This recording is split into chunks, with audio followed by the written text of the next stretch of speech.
right. This is still Good Morning Nigeria on the network service of the NTA. Now, it's a major milestone as the Radio, Television, Theatre and Arts Union, RATTAWU, celebrates 50 years of championing the interests of media and arts workers across the country. And with activities set to kick off officially on Tuesday, we are joined by the president of RATTAWU, Prince Emeka Kalu, to tell us more about the Golden Jubilee celebration. Welcome to Good Morning Nigeria and congratulations on your win. Thank you very much, woman leader Northeast Emeritus. That was then. I'm you now. But what's there to celebrate 50 years, apart from the years? Golden era celebration, 50 years, a milestone of achievements ranging from weighing allowance that never existed to monetization for federal workers. And in this golden era, we are really going to beam smiles, bring good, well-being packages. Not just welfare packages, well-being packages for members of RATTAWU. It's already on the air. Everybody's basking in the euphoria of this milestone celebration.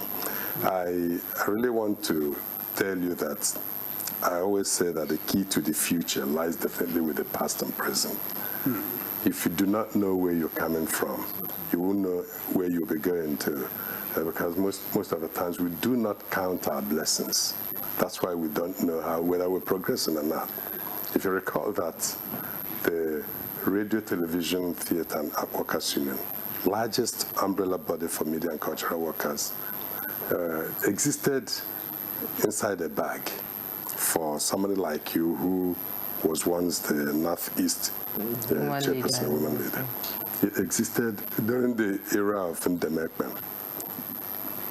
Nothing was happening regarding the protection of professional rights of workers, protection of their professional rights,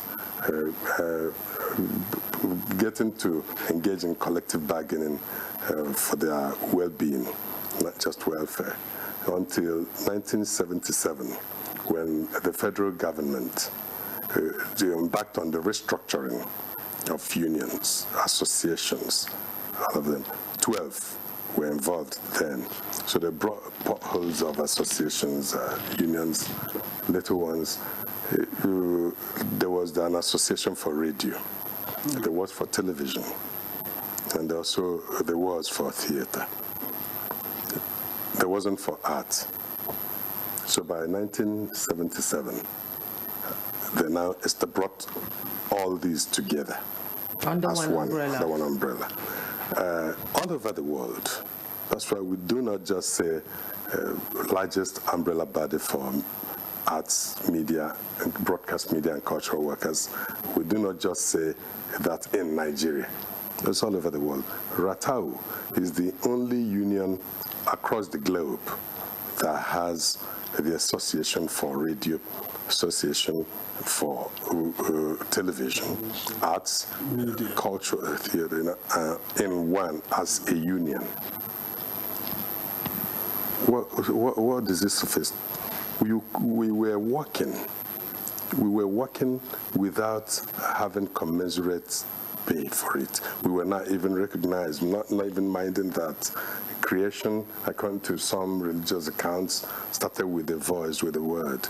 And the essence of radio, how it came to Nigeria, was for the colonial masters to send their messages to the people who were like in Nigeria. They wanted their people living in Nigeria to know exactly how the Second World War was going. That's how it came to Nigeria here. They wanted to control the narrative, to let them know, so people will not panic. Even if 50 had been killed, if they would decide to say it's 2, the people here will relax. No, but how well has RATTAWU adapted to the digital era? digitization, like that's what I said.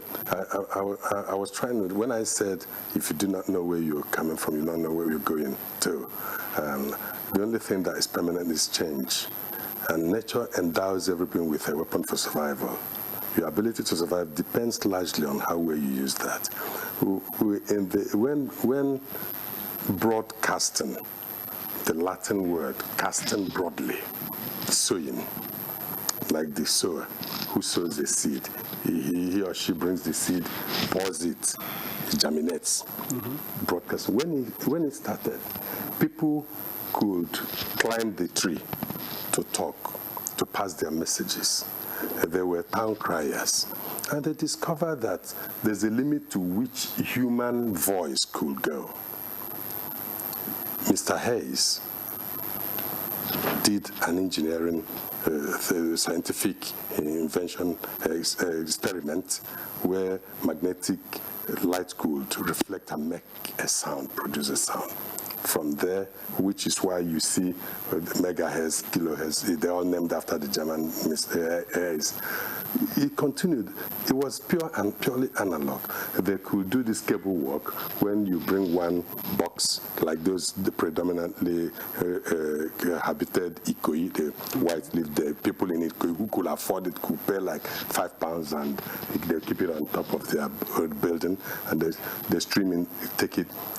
We continued like that till we got to a point where the black and white television came up where people, NTA, in the greatness of NTA that is unprecedented and will not be raised in those era, though the Gen Z will not understand what I'm talking about. Anybody that could afford the black and white television to watch the masquerades, all those dramas, people will converge on that particular building, and some will squat on the window, by the window side, and others just to watch. Just to watch. We kept moving till the era of flat screens. From the bulky nature, things started getting compact. These were evolution. Till today, it's on your palm.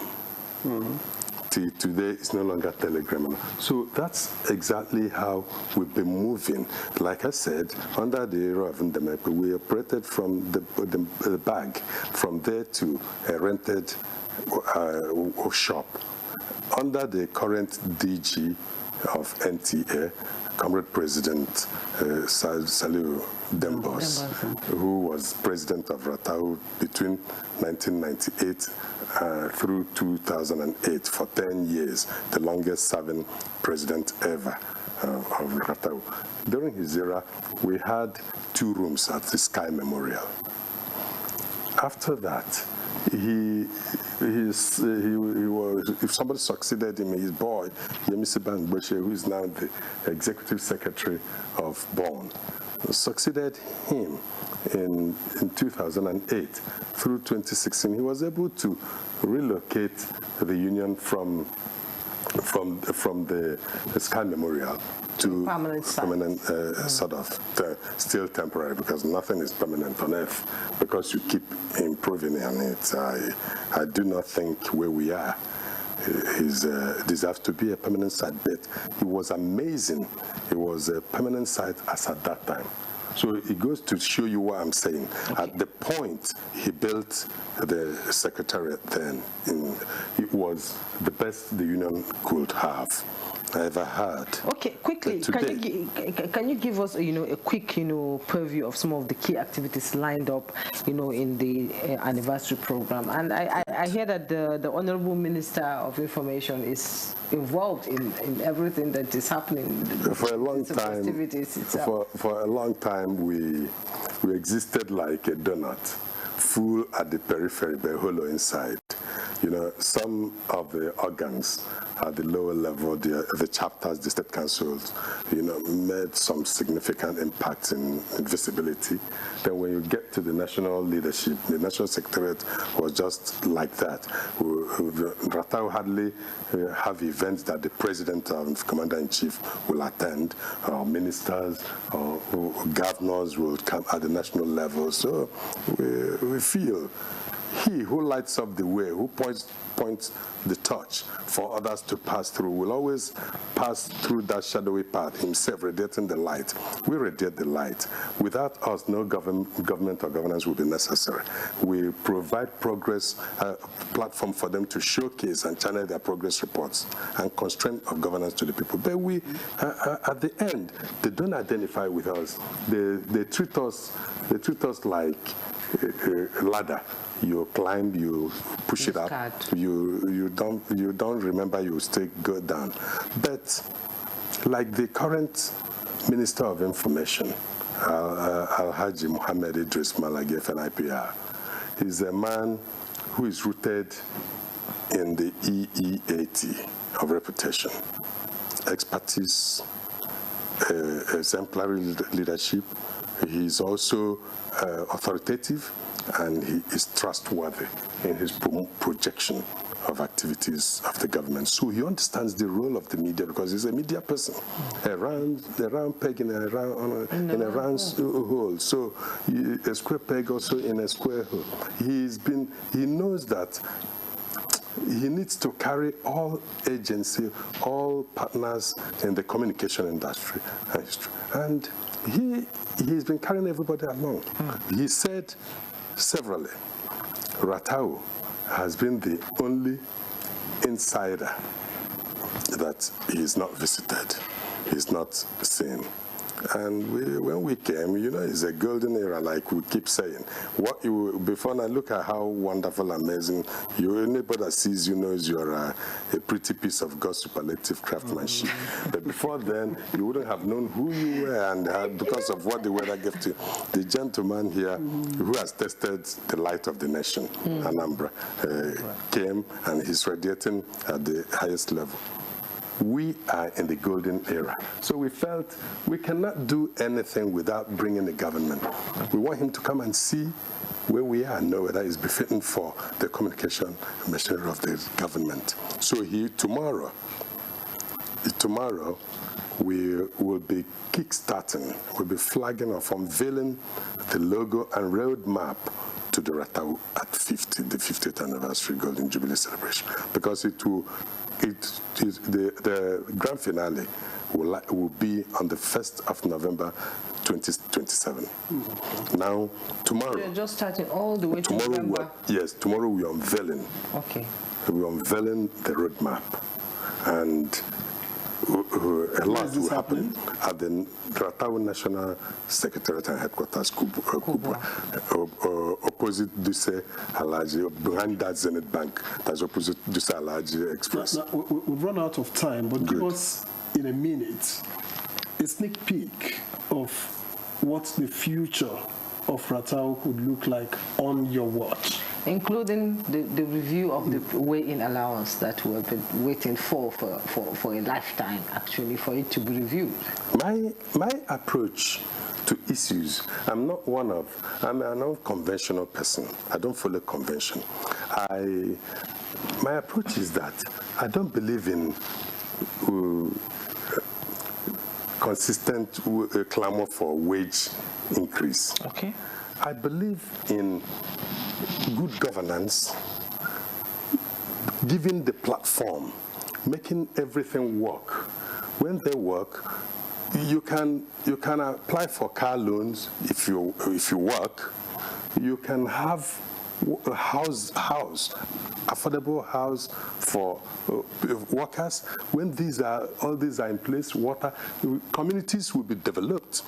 I was coming to Abuja from the airport and to Kubwa from the airport, and I passed through Zuba, and I saw what was transmogrification, transformation by magic.